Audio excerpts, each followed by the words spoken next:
വഖഫ് bill report ഇന്ന് പാർലമെന്റിൽ അവതരിപ്പിക്കും. ബില്ല് ചർച്ച ചെയ്ത സംയുക്ത പാർലമെന്ററി സമിതിയുടെ റിപ്പോർട്ടാണ് ഇന്ന് പാർലമെന്റിൽ വയ്ക്കുന്നത്. റിപ്പോർട്ട് സഭയിൽ വയ്ക്കുമ്പോൾ പ്രതിപക്ഷം പ്രതിഷേധിക്കാനുള്ള സാധ്യതയുണ്ട്. വിവരങ്ങൾ കാളിദാസൻ നൽകും.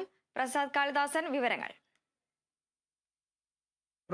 ഏറെ വിവാദത്തിന് ശേഷം വീണ്ടും ഇത് സഭയിലേക്ക് എത്തുകയാണ് വഖഫ് ബിൽ എന്നുള്ളതാണ് ഏറ്റവും പ്രധാനപ്പെട്ട കാര്യമെന്ന് പറയുന്നത്. ഇതിൻ്റെ ആദ്യഘട്ടം അല്ലെങ്കിൽ ഈ ഒരു വഖഫ് ഭേദഗതി ബിൽ ആദ്യമായി ഈ സഭയിൽ അവതരിപ്പിച്ചപ്പോൾ വലിയ രീതിയിൽ പ്രതിഷേധമുയർന്നു. പ്രതിപക്ഷത്തിൻ്റെ ഭാഗത്തു നിന്നും പ്രതിഷേധമുയർത്തി പ്രതിപക്ഷം പലതരത്തിലുള്ള ആരോപണങ്ങൾ ഉയർത്തിയിരുന്നു. എന്നാൽ ഭരണപക്ഷത്തെ കൂടുതൽ പ്രതിരോധത്തിലാക്കിയത് തങ്ങളുടെ സ്വന്തം സഖ്യകക്ഷികളായ JDUവിൻ്റെയും TDPയുടെയും ഭാഗത്തു നിന്നും വന്ന ഒരു എതിർപ്പാണ്.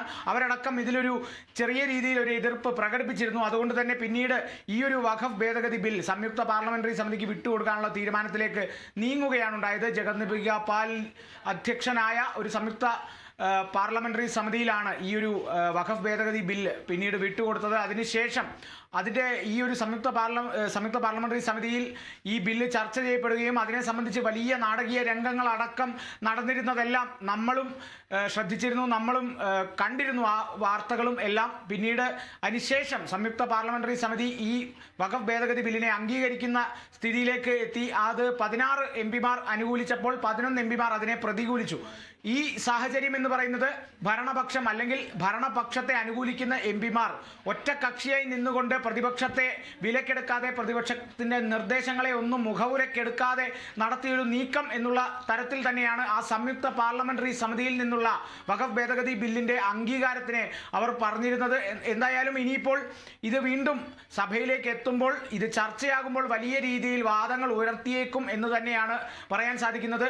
ഈ ഒരു സംയുക്ത പാർലമെന്ററി സമിതിയുടെ അംഗീകാരം കിട്ടിയതിന് ശേഷവും ആരോപണങ്ങൾ ഒട്ടും കുറവില്ലായിരുന്നു. കാരണം അപ്പോഴും പ്രതിപക്ഷം വലിയ രീതിയിൽ ഉന്നയിച്ച ആരോപണം എന്ന് പറയുന്നത് പ്രധാനമായിട്ടും മുമ്പ് എത്തരത്തിലാണോ വഖഫ് ഭേദഗതി ബിൽ നേരത്തെ സഭയിൽ അവതരിപ്പിച്ചിരുന്നത് അതിൽ നിന്നും അണുവിട മാറ്റം ഇതിൽ വന്നിട്ടില്ല. ചെറിയ രീതിയിൽ അങ്ങോട്ടും ഇങ്ങോട്ടും വാക്കുകൾ മാറ്റിയിട്ട് മാത്രമാണ് പിന്നീടും എടുക്കുന്നത്. അതുമാത്രമല്ല, സംയുക്ത പാർലമെന്ററി സമിതി അംഗീകരിച്ചത് സംയുക്ത പാർലമെന്ററി സമിതി ഈ ഒരു വഖഫ് ബില്ല് ഭേദഗതി ബിൽ അംഗീകരിച്ചത് തങ്ങൾ നിർദ്ദേശിച്ച മാറ്റങ്ങളൊന്നും തങ്ങൾ നിർദ്ദേശിച്ച ഭേദഗതികളൊന്നും ഉൾപ്പെടുത്താതെയാണ്. അവരുടെ മാത്രം അല്ലെങ്കിൽ ഭരണപക്ഷത്തെ പ്രീതിപ്പെടുത്തുന്ന രീതിയിലുള്ള തരത്തിലുള്ള ഭേദഗതി തന്നെയാണ് അതിൽ പുതുതായി ഉൾപ്പെടുത്തിയിരിക്കുന്നത്. അതുമാത്രമല്ല, പഴയ സൂചിപ്പിച്ച നിർദ്ദേശങ്ങൾ തന്നെ പല രീതിയിൽ മാറ്റി ഇട്ടിരിക്കുകയാണ് എന്നാണ് പ്രതിപക്ഷം ഉന്നയിക്കുന്ന ഏറ്റവും പ്രധാനപ്പെട്ട ആരോപണം എന്ന് പറയുന്നത്. ഇതിൽ ഏറ്റവും പ്രധാനമായും ഉയർന്നു വന്നിരുന്ന ആരോപണം എന്ന് പറയുന്നത് ഇതിൽ അമുസ്ലിങ്ങൾക്കും സ്ഥാനം കൊടുക്കണം അല്ലെങ്കിൽ വഖഫ് ബോർഡിൽ അമുസ്ലിങ്ങൾക്കും സ്ഥാനം വേണം എന്നുള്ള തരത്തിലുള്ള നിർദ്ദേശമാണ്.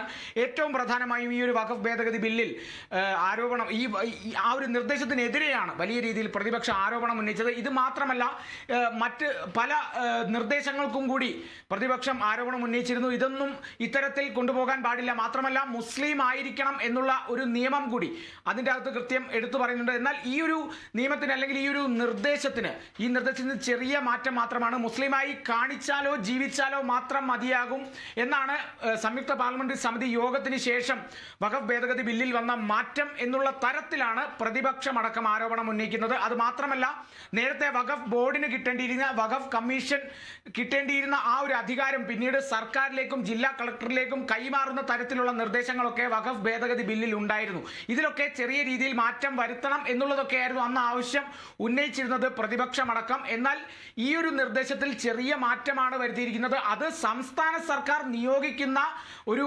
അധികൃതർക്ക് മാത്രമേ ആ ഒരു നടപടി ചെയ്യാൻ സാധിക്കൂ. ജില്ലാ കളക്ടറിൽ നിന്ന് മാറി സംസ്ഥാന സർക്കാർ നിർദ്ദേശിക്കുന്ന സംസ്ഥാന സർക്കാർ അധികാരപ്പെടുത്തുന്ന ഒരാൾക്കേ അത് ചെയ്യാൻ പറ്റൂ എന്നുള്ള തരത്തിൽ ചെറിയൊരു മാറ്റം മാത്രമാണ് വരുത്തിയത്. ഇത് കൂടുതൽ സംസ്ഥാനങ്ങളിലേക്കും അല്ലെങ്കിൽ സർക്കാരിലേക്കും അധികാരം കൊടുക്കുന്ന തരത്തിലുള്ള ഒരു പ്രവർത്തനമാണ് അല്ലെങ്കിൽ ഒരു പ്രവൃത്തിയാണ് എന്നുള്ള ആരോപണങ്ങളാണ് ഇതുവരെയും കഴിഞ്ഞ ദിവസങ്ങളിൽ അല്ലെങ്കിൽ കുറച്ച് ദിവസങ്ങൾക്ക് മുമ്പേ തന്നെ കേരളത്തിൽ നിന്നുള്ള മുസ്ലിം ലീഗ് നേതാവ് മുസ്ലിം ലീഗ് MP ആയിട്ടുള്ള ET മുഹമ്മദ് ബഷീർ അടക്കം വലിയ ആരോപണമെല്ലാം ഉന്നയിച്ചിരുന്നു. ഇനിയിപ്പോൾ ഇത് വീണ്ടും സഭയിലേക്ക് എത്തുമ്പോൾ വലിയ രീതിയിൽ പ്രതിഷേധം ഉയരും എന്നുള്ള കാര്യത്തിൽ തെല്ലും സംശയമില്ല. എന്നാലും തങ്ങളുടെ ഘടകകക്ഷികളായ തങ്ങളുടെ സഖ്യകക്ഷികളായ JDUവിനെയും TDPയെയും വളരെയധികം ആശ്വസിപ്പിച്ച് അല്ലെങ്കിൽ അവരെ സമവായത്തിലാക്കി തങ്ങൾക്കൊപ്പം നിർത്താൻ ഈ ഒരു ഭേദഗതി സംയുക്ത പാർലമെന്ററി സമിതി അംഗീകാരം കൊണ്ട് ഭരണകക്ഷിക്ക് സാധിച്ചു എന്നാണ് മനസ്സിലാക്കാൻ സാധിക്കുന്നത്. ഇനിയിപ്പോൾ ഭരണകക്ഷിക്ക് ഈ ഒരു ബില്ല് പാസ്സാക്കാനുള്ള ഏക വെല്ലുവിളി എന്ന് പറയുന്നത് പ്രതിപക്ഷം മാത്രമാണ് എന്നാണ് ഈ നിലവിലെ സമയത്ത് വെളിപ്പെടുത്തൽ എന്ന് പറയുന്നത്. ഇനി അത് എത്തരത്തിലായിരിക്കും പ്രതിപക്ഷം അതിനെ ഉൾക്കൊള്ളുക, ആ ബില്ല് പാസ്സാകുമോ എന്നുള്ളതാണ് നമുക്ക് പ്രധാനമായും അറിയേണ്ടത്. സംയുക്ത പാർലമെന്ററി സമിതി അധ്യക്ഷനായിട്ടുള്ള ജഗദംബിക പാൽ അടക്കം പറഞ്ഞിരുന്നു ഈ ഒരു ബജറ്റ് സമ്മേളനത്തിൽ തന്നെ ഇത് അവതരിപ്പിക്കും, ഇത് പാസ്സാക്കും എന്നുള്ള തരത്തിലാണ് ജഗദംബിക പാലും പറഞ്ഞിരിക്കുന്നത്. നേരത്തെ ശീതകാല സമ്മേളനത്തിൽ ഇത് വന്നേക്കും, ഈ ബില്ല് ചർച്ചയായിരിക്കുമെന്നുള്ള വിവരങ്ങളെല്ലാം ഉണ്ടായിരുന്നു. എന്നാൽ അത് പിന്നീട് നീട്ടിവെക്കുന്ന സാഹചര്യമാണ്. പിന്നീട് ജനുവരിയോടെയാണ് ഈ ഒരു സംയുക്ത പാർലമെന്ററി സമിതി ഈ ഒരു ബില്ല് പാസ്സാക്കി ബില്ലിന് അംഗീകാരം നൽകിയത്. ഇനി അത് സഭയിലേക്ക് എത്തുമ്പോൾ എത്തരത്തിലായിരിക്കും പ്രതിപക്ഷം അതിനെ കാണുന്നത്, എത്തരത്തിലായിരിക്കും ആ ഒരു ചർച്ചയെ പ്രതിപക്ഷം കൈകാര്യം ചെയ്യുന്നത്, അതിന് എന്ത് മറുപടിയാണ് ഭരണപക്ഷം കൊടുക്കുക എന്നുള്ളതൊക്കെയാണ് നമുക്കിനി അറിയാനുള്ളത്. വൃന്ദ, തീർച്ചയായും വിവരങ്ങൾ പ്രസാദ് കാളിദാസാണ് നൽകിയത്. ഡൽഹി നിയമസഭാ തെരഞ്ഞെടുപ്പ് കഴിഞ്ഞ്